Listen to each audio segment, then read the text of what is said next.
Hello all, I got Joe on the phone with us today, and as I promised last week, he's all ready to talk with us about HACCP and share a little information about what we might encounter with an OSHA audit. As you may recall, I'm Marty with Warehouse and Operations as a career. So how you been doing, Joe? Oh, I'm always doing better when I'm talking safety with you, Marty. It's great to be here. I enjoy talking safety as well. I know that you've ran a production facility, actually quite large operation before. Did you have any HACCP freight or concerns there? Oh, absolutely. I think any business that puts out food-grade products or actual food has to have a HACCP plan in place, requirement. It's sort of a game plan. It would also need to address things like maintenance, master sanitation schedules, sanitation in general, and some receiving procedures. I only call it a game plan because at some of the larger facilities I was in, very big operations involve huge departments and department managers who have roles in it. I think you pretty much nailed it, Joe. It is a plan, and a lot of thinking goes into our plans, I guess. I did some digging in my old files and found some information that I'd learned back when I was a young supervisor, and I'm going back quite a ways, I guess.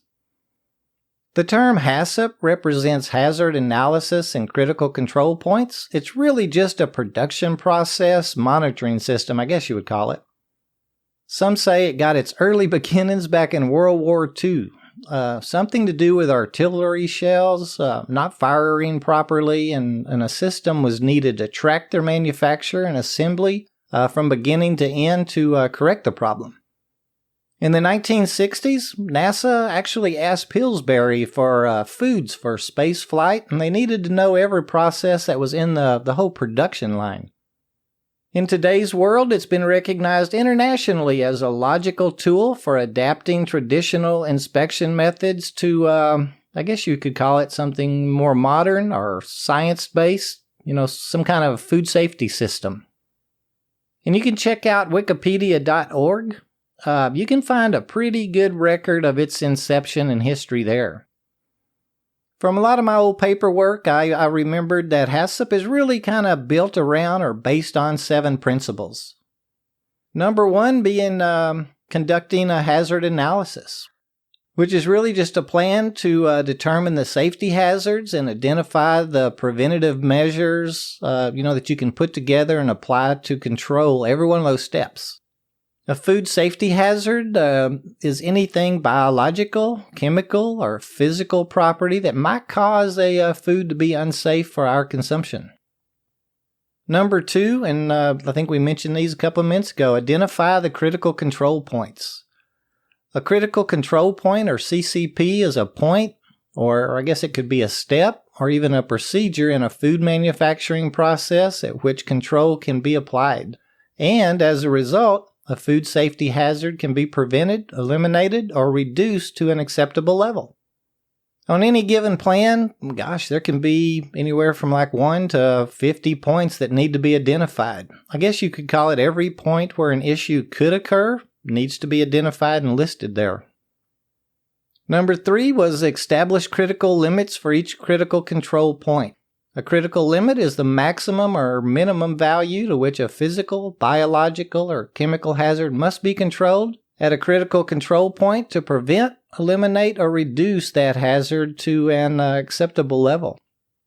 And Joe, I guess we could kind of think of temperature. That could be a good example of a critical limit that needs to be identified. Make sure we don't go over a temp or under a temp, right? Oh, absolutely. It could mean the difference between, several tens of thousands of dollars being rejected or accepted. Exactly. And number 4, establish critical control point monitoring requirements. That's monitoring activities that are necessary to ensure that the process is under control at each critical control point. In the food service business, that's why we check the reefer unit, we check the doors when we get started, and most places, they even check the temperature up in the nose of the trailer, don't they? Oh, yeah, there's several telltales already in place. New monitoring units, they're wireless technology these days is incredible and pretty much lets you know the temperature anywhere you need to know it. I remember we used to take probes sometimes, if something was in doubt, and we would actually probe the meat or the ham or something and check the actual product temperature also. That's good, but suppose you had a whole load, an entire truck, thaw out and then refreeze without some sort of device or telltale in place, then you'd never really know, even with a probe, because the probe would just tell you, yeah, this stuff's been refrozen to X degrees.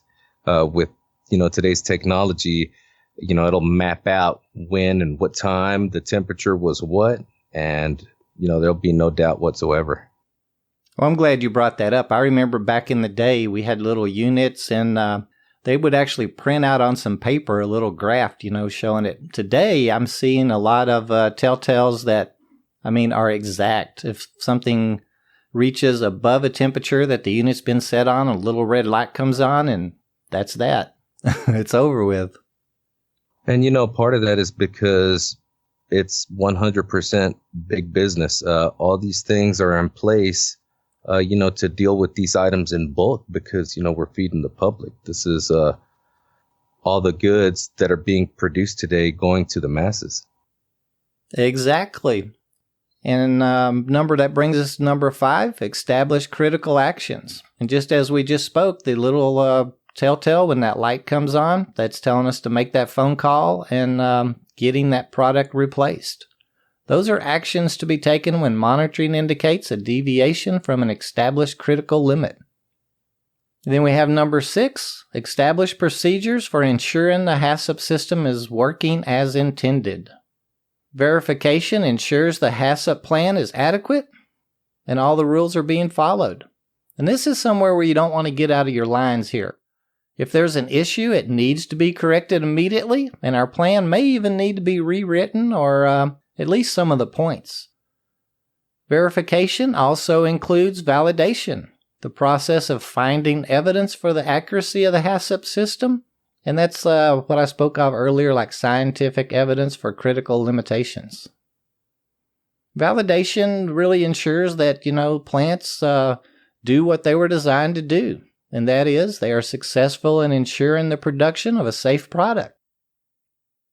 And that brings us to number 7, establish record-keeping procedures.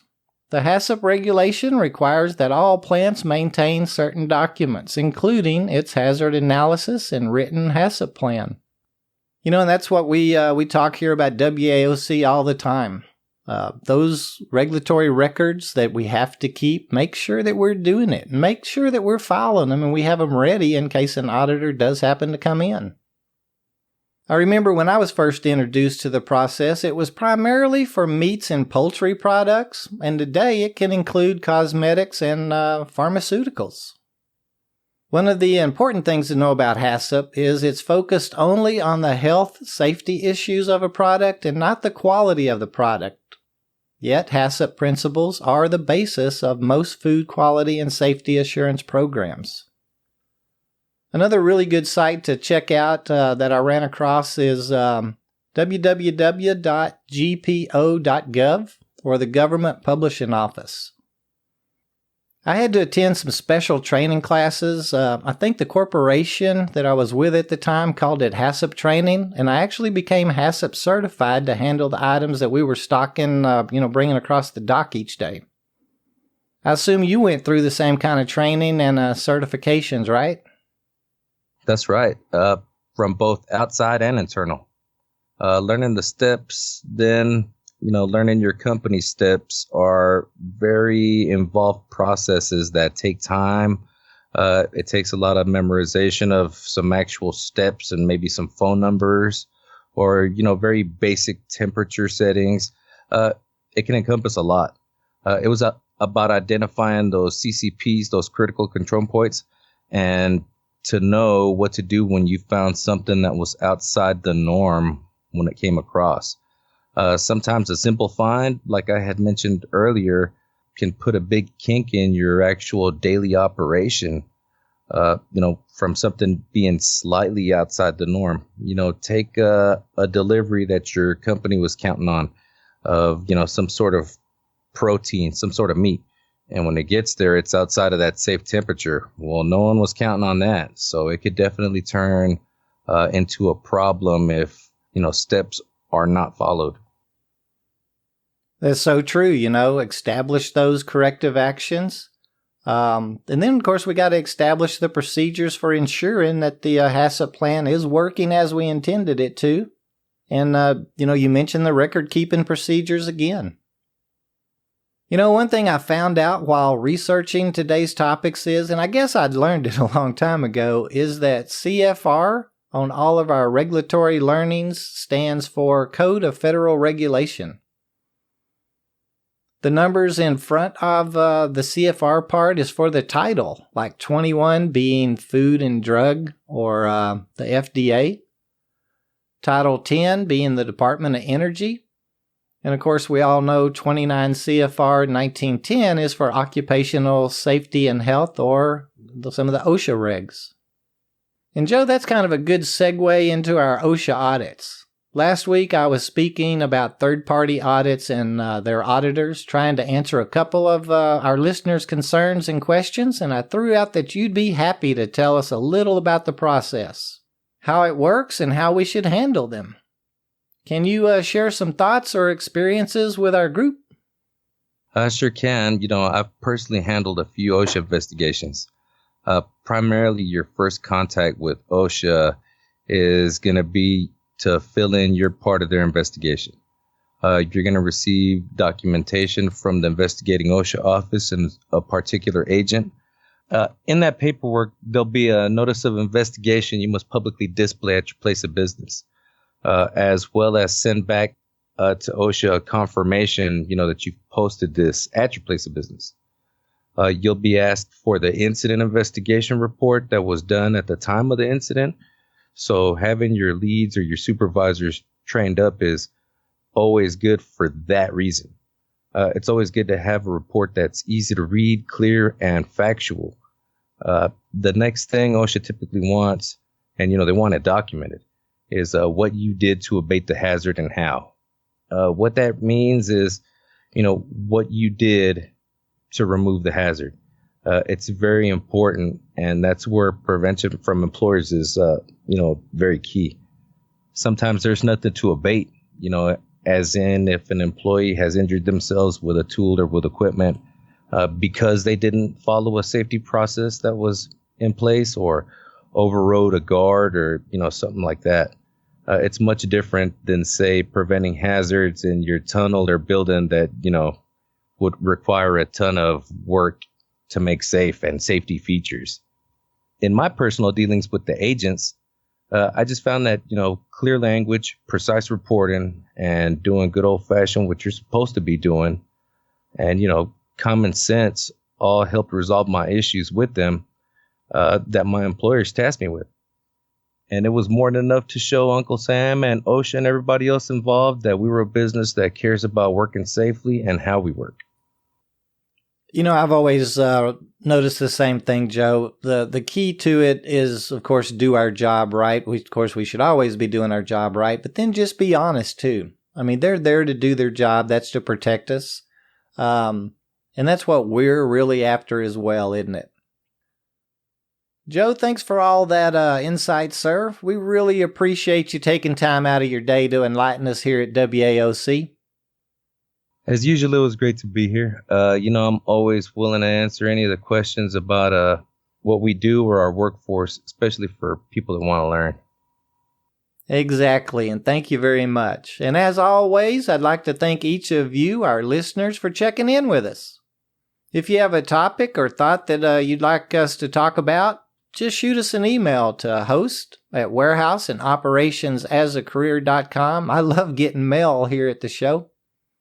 I'd appreciate a quick like or follow to our Facebook and Twitter feeds too. We try and continue our discussions through groups and pages there each week also. Both of our topics dealt with safety today. Remember, safety is really a component of everything that we do in the workplace. Think safe and be safe out there.